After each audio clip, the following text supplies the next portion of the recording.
तो दोस्तों, कहते हैं ना कि तस्वीरें बोलती हैं, और तस्वीरें आज बोल भी रही हैं और हमारे अड़ोसी पड़ोसी देशों की बहुत ही बुरे तरीके से जल भी रही है, क्योंकि ये तस्वीरें बहुत ही बड़ी तस्वीरें हैं। दोस्तों, सबसे पहली तस्वीर आप जो बिडेन की देख रहे हो, जिन्होंने भारत के प्राइम मिनिस्टर नरेंद्र मोदी जी के कंधे पर हाथ रख रखा है और एक हंसते हुए ये एक जा रहे हैं। लेकिन दूसरी तस्वीर आप देखिए, फ्रांस के राष्ट्रपति इमैनुअल मैक्रोन की है, और इसी के साथ भारत के प्रधानमंत्री की अलग अलग तस्वीरें G20 के समिट में आपने देख ही ली होंगी। लेकिन हमारा पड़ोसी चाइना इन दिनों काफी नाराज दिखाई दे रहा है G20 के समिट से। हालांकि चाइना नाराज है, अकेला हम ये बोले तो ये भी सही नहीं होगा। रशिया के राष्ट्रपति व्लादिमीर पुतिन भी G20 के समिट में शामिल नहीं हुए हैं, और उन्होंने भी ये फैसला लिया है कि वो वर्चुअल तरीके से इस समिट का एक हिस्सा होंगे।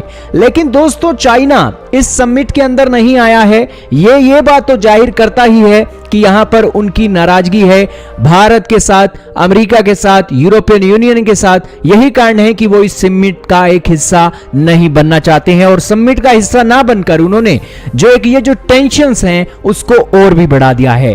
लेकिन चाइना के राष्ट्रपति ये कर रहे हैं, तो रशिया के राष्ट्रपति ऐसा क्यों कर रहे हैं? रशिया के राष्ट्रपति का तो हक बनता है कि वो G20 के समिट में आए। तो दोस्तों, यही एक वो कारण है जिस कारण के चलते आपको पता लगेगा कि रशिया और चाइना यहां पर एक बड़े गुट का निर्माण कर चुके हैं। रशिया यहां पर चाइना का साथ देने की एवज में उसने G20 के समिट में फिजिकली तौर पर एक शामिल होना जरूरी नहीं समझा। लेकिन ये दोनों लीडर यहां पर शामिल नहीं हुए हैं तो G20 को कोई असर नहीं होता है, क्योंकि उनकी जो चमक है वो भारत के प्राइम मिनिस्टर नरेंद्र मोदी जी के कारण बन ही गई है। भारत के प्राइम मिनिस्टर नरेंद्र मोदी जी एक के बाद एक ताबड़तोड़ मीटिंगें करते जा रहे हैं।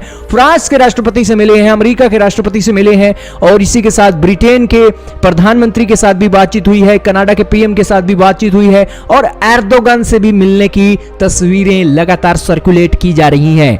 ये सारी ही बातें दिखाती हैं कि G20 के समिट के अंदर भारत ने अपनी फिजिकल प्रेजेंस मजबूत की है, और चाइना के मुकाबले हम एक बहुत बड़ी इवेंट का एक साक्षी बने हैं। खैर, इस इवेंट में भारत के लिए तो बहुत इंपॉर्टेंट बातें हैं। अब आप कहोगे कि G20 समिट का एक टॉपिक क्या है, किस मुद्दे पर ये देश आकर मिल रहे हैं? दोस्तों, इनके 4 मुद्दे तो मेन हैं। इनका पहला मुद्दा है कि कोयले का जो यूज है ना, उसको बिल्कुल खत्म कर दो। दूसरा मुद्दा है कोविड-19 की वैक्सीन की जो डिस्ट्रीब्यूशन है ना, उनको ज्यादा से ज्यादा करो ताकि दुनिया को टीका लग जाए और कोरोना का खात्मा हो। तीसरी बात ये कर रहे हैं कि एक कॉर्पोरेट टैक्स को लाया जाए जो ग्लोबल मिनिमम कॉर्पोरेट टैक्स हो, और इसी के साथ जो एनर्जी के प्राइसेस बढ़ रहे हैं, भारत भी बहुत परेशान है, उन सभी के चलते यहां पर बातचीत होने वाली है। अब आपका क्या कहना है इन सारे इवेंट के ऊपर? कमेंट सेक्शन में जरूर बताइएगा।